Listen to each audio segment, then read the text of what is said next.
Hello दोस्तों, मैं हूं पुनीत प्रजापति और स्वागत करता हूं आपके अपने चैनल पुनीत क्लासेज में।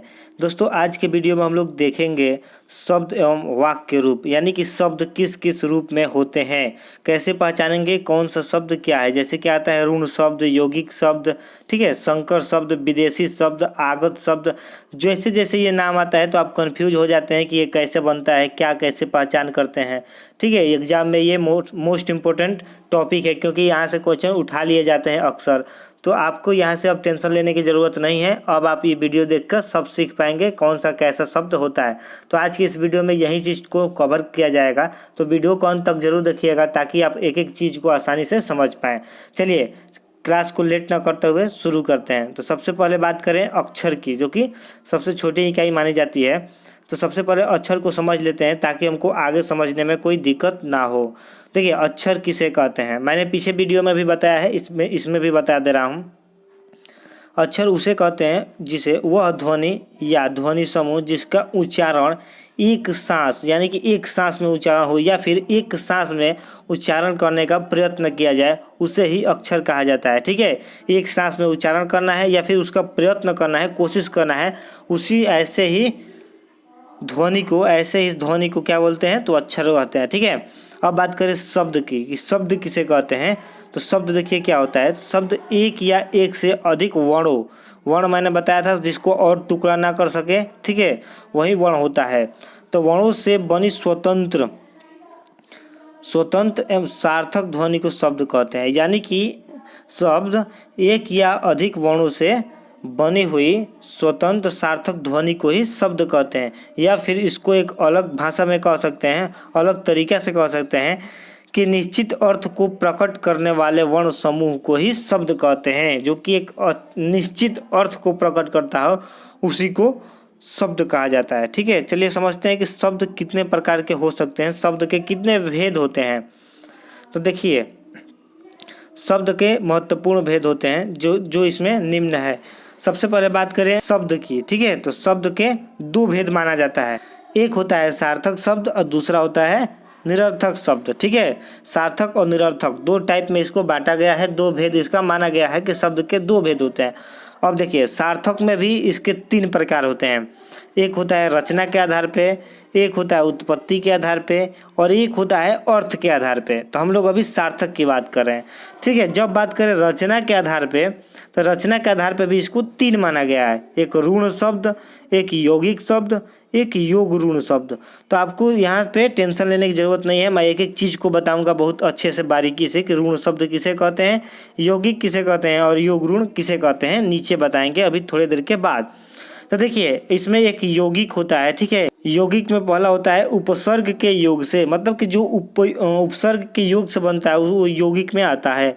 प्रत्यय के योग से भी जो बनता है इसमें आता है, उपसर्ग एवं प्रत्यय दोनों से भी बनता है तो इसमें आता है। ठीक है, और साथ साथ शब्दों के योग यानी कि समास विधि से भी जो बनता है वो यौगिक में आता है। जब समास पढ़ेंगे तो मैं इसको बताऊंगा आपको कि कैसे क्या।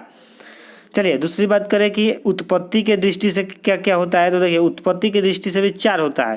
पहला तत्सम शब्द जिसको संस्कृत माना जाता है, दूसरा होता है तद्भव जिसको हिंदी माना जाता है, विदेशी शब्द जिसको आगत शब्द भी बोला जाता है जो कि विदेश के शब्दों से लिया गया हो, एक होता है संकर शब्द जो कि दो भाषाओं से मिलकर बना हुआ है। मैं आप पीछे बताऊंगा, अभी आगे थोड़ी देर में मैं आपको समझाऊंगा अच्छा से, तो आप समझ जाएंगे। तीसरा आता है अर्थ के आधार पर। सार्थक में तीसरा आता है अर्थ के आधार पे। तो देखिए, अर्थ के आधार पर हम लोग पढ़ते हैं एकार्थी जिसका एक ही अर्थ होता है। ठीक है, अनेकार्थी मतलब जिसका एक शब्द का अनेक अर्थ होता है। ठीक है, पर्यायवाची की बात करें तो आप लोग जानते हैं समावर्ती शब्द होता है, मतलब कि एक समान शब्द, जैसे कि पानी तो जल, नीर, तो ठीक है, ऐसे पर्यायवाची इसको बोलते हैं।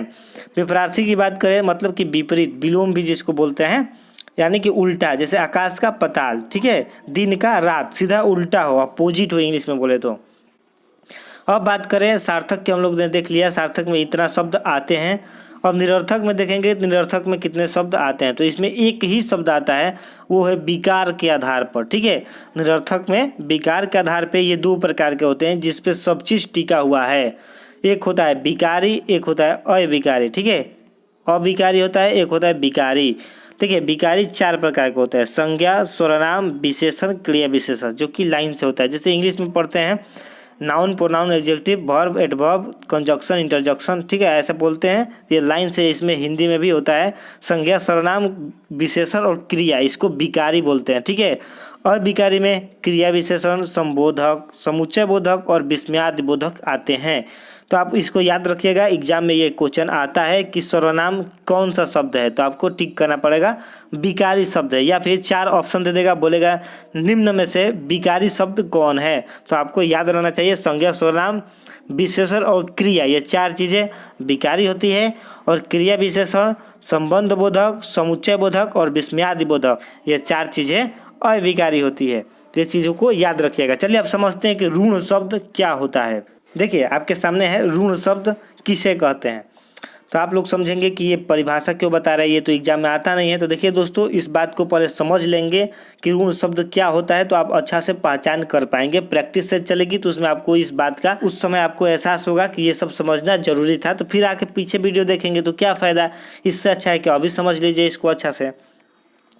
ऋण की बात करें, देखिए इसमें साफ साफ लिखा है, जो शब्द एक अर्थ विशेष या वस्तु विशेष के लिए प्रयुक्त हो या फिर जो अपने मूल रूप में व्यवहार में लाए जाए, ठीक है, जो अपने मूल रूप में व्यवहार में लाए जाए, जैसे कि कुर्सी हो गया, ठीक है, और फूल। तो देखिए कुर्सी कहते ही हमारे दिमाग में 4 पाँव वाली चीज़ें आती है, ठीक है, क्योंकि कुर्सी के 4 पाँव होते हैं, तो 4 पाँव वाली चीज़ें आएगी जिस पे हम लोग बैठ सकते हैं, घुमाई जा सकती है। मतलब कि कुर्सी के बारे में आप सब चीज़ निकाल पाएंगे। आपसे कुर्सी की बात बोली जाए तो आपको दिमाग में आ जाएगी कुर्सी ऐसे ऐसे होती है, कुर्सी पर हम लोग बैठते हैं, उसके 4 पाँव होते हैं, वो घुमाने वाली भी होती है। मतलब कि हर एक चीज़ आपके दिमाग में आ जाएगा। तो ऐसे शब्द को ही ऋण शब्द कहते हैं, ठीक है, जो मूल रूप से व्यवहार में लाए जाए, दैनिक जीवन में जो प्रयोग किया जाता है। चलिए नेक्स्ट की बात करें, यौगिक शब्द। जब आप प्रैक्टिस सेट करेंगे तो और अच्छा से आप समझ पाएंगे शब्दों को। अभी नहीं समझ में आ रहा है तो टेंशन लेने की ज़रूरत नहीं है। जब आप इसका प्रैक्टिस सेट करेंगे तो अब आप बहुत अच्छा से इसको समझ पाएंगे। यौगिक शब्द की बात करें तो वे शब्द जो 2 या 2 से अधिक, ठीक है, वे शब्द जो 2 या अधिक शब्दों के योग से बने हो, मतलब कि 2 शब्द से अधिक, मतलब कि 2 शब्द से मिलकर बना होता है, उसे ही यौगिक शब्द कहते हैं। अब देखिए जैसे कि हिमालय है तो हिम धन आलय शब्द से ये मिलकर बना हुआ है, तो इसको हिमालय बोलते हैं, ठीक है। जैसे कि प्रधानमंत्री, दोनों अलग अलग शब्द है लेकिन एक में मिला दिया गया है इसको, इसी को बोलते हैं यौगिक शब्द, ठीक है। 2 शब्दों से मिलकर जो शब्द बनता है उसे बोलते हैं यौगिक शब्द। चलिए अब नेक्स्ट की बात करें, योग ऋण शब्द। तो देखिए योग ऋण शब्द किसे कहते हैं, जो शब्द 2 शब्दों के मेल से तो बनते हैं, मतलब कि 2 शब्द के मेल से ये भी बनता है लेकिन किसी अन्य अर्थ विशेष का बोध कराते हैं, ठीक, मतलब कि 2 शब्दों से ये भी बनता है लेकिन किसी अन्य का अर्थ निकालता है, जैसे कि एक निश्चित अर्थ के लिए उपयुक्त है, उन्हें ऋण शब्द कहते हैं, योग ऋण शब्द कहते हैं। यानी कि ये भी 2 शब्दों के समूह से बनता है और इसका अर्थ तीसरा हो जाता है। जैसे कि चरपाई अर्थात 4 पाए वाले, जिसके यहाँ चरपाई की खाट से है, ठीक है, यहाँ चरपाई का अर्थ खाट से है, न कि गाय, ठीक है। चरपाई बोला जाएगा तो आपके दिमाग में क्या आएगा, खाट, ठीक है। अब कुर्सी आदि, कुर्सी की बात किया जाए तो कुर्सी में भी आपको यही आएगा। तो इस प्रकार के शब्द जो कि योग से बना है, निश्चित अर्थ भी ऋण होते हैं, ठीक है। तो ऐसे शब्दों को योग ऋण बोला जाता है। ऋण में शब्द आते थे, योग ऋण में 2 शब्द आते हैं जो दोनों मिलके जुड़े हुए थे। चलिए नेक्स्ट की बात करें, समास ऋण। समास ऋण शब्द होते हैं, समसिक शब्दों में कुछ शब्दों का अर्थ ऋण हो गया है, ठीक है, उन्हें समास ऋण कहते हैं। मतलब कि समसिक शब्दों में भी कुछ शब्दों का अर्थ ऋण हो गया है, उन्हें समास ऋण कहते हैं। जैसे दशानंद, ठीक है, दशानंद कहते ही हमारे दिमाग में आ जाएगी रावण की बात। दशानंद का अर्थ है 10 मुख वाला, पर यह शब्द केवल रावण के लिए उपयुक्त होता है, इसलिए ये एक अलग विशेष, तो इसको बोलते हैं समास ऋण। पीताम्बर हो गया, नीलकंठ हो गया, षड्यंत्र हो गया, ठीक है, षडानन हो गया, पंचानन हो गया, आज समास ऋण होते हैं, ठीक है। समास ऋण ऐसे होते हैं, यानी कि इसका प्रयोग समास में भी होता है। चलिए नेक्स्ट की बात करें, तत्सम शब्द। तो तत्सम शब्द देखिए क्या होता है, जो शब्द संस्कृत से ज्यों के त्यों ले लिए गए हैं उन्हें तत्सम शब्द कहते हैं। यानी कि संस्कृत के शब्द को ही तत्सम कहते हैं, आप इस बात को ध्यान रखिएगा। जैसे कि भूमि, तो हम लोग हिंदी में इसको जमीन बोलते हैं। प्रथम मतलब हम लोग हिंदी में पहला बोलते हैं, ठीक है। तो संस्कृत के ये शब्द हैं, तो इसी को बोलते हैं तत्सम। नेक्स्ट की बात करें तद्भव शब्द। तद्भव शब्द देखिएगा, संस्कृत से आए शब्द से उत्पन्न शब्द तद्भव शब्द कहलाते हैं। यानी कि संस्कृत से जो बिगड़ा हुआ रूप है, जिसको हम लोग बिगाड़ दिए हैं संस्कृत के सही रूप को, उसी को तद्भव कहा जाएगा। अर्थात जिन्हें हिंदी की प्रवृत्ति में अनुकूल ढाल दिया गया, मतलब कि हम अपने ज़रूरत के हिसाब से उसको बना दिए, उस शब्द को बोलते हैं। जैसे कि कार्य को काम बोलते हैं, वर्ष बोलते हैं, ठीक है। वर्ष जो होता है, जैसे कि वो लिखकर पेटफरुआ स के ऊपर रह जाता है, वर्ष को हम लोग बरस बोलते हैं, ठीक है। माँ, ठीक है, ये जो शब्द आता है ये सब तद्भव होता है, मतलब कि हिंदी का शब्द। चलिए नेक्स्ट बात करें आगत या विदेशी शब्द। मतलब कि आगत शब्द भी पूछे तो विदेशी शब्द ही होता है, मतलब कि आगत का मतलब भी विदेशी ही होता है, इस बात को ध्यान रखिएगा। तो देखिए इसका परिभाषा हो जाएगा, जो शब्द किसी दूसरी भाषा से स्वीकार कर लिए गए हो, जैसे कैंची, कैंची अपने देश की शब्द नहीं है, बटन, तोप, कागज आदि, ठीक है, ये शब्द विदेशी हैं। कुछ तो ज्यों के त्यों ले लिए गए हैं, जैसे कि कागज ये विदेश का शब्द है, ऑफिस ये विदेश का शब्द है, ठीक है। कुछ तो हिंदी की प्रवृत्ति के अनुकूल ढाल लिया गया, जैसे कि जमीन ये है विदेशी शब्द, लेकिन इसको हिंदी में तद्भव में लिया जाता है। त्रासदी, ठीक है, ये सब विदेशी शब्द है।